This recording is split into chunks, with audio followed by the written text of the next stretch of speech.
যেতে পারি, কিন্তু কেন যাব? ভাবটা খানিক এই রকম। আরো ভালোভাবে বললে যাওয়া উচিত, তবুও কেন যাব? আবদারটা এই রকম। আবদার সিএবির যুগ্ম সচিব মদন ঘোষের।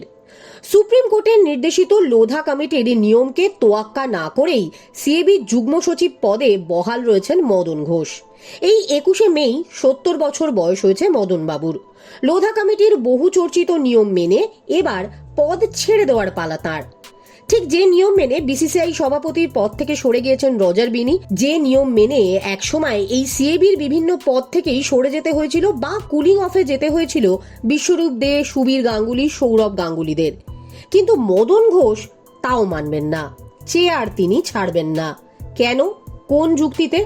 বিতর্কের শুরুর দিকে যুক্তিহীন কিছু যুক্তি দেওয়ার চেষ্টা করলেও আপাতত তিনি সংবাদ মাধ্যমের নাগাল এড়িয়েছেন ফোনের সুইচ অফ করে।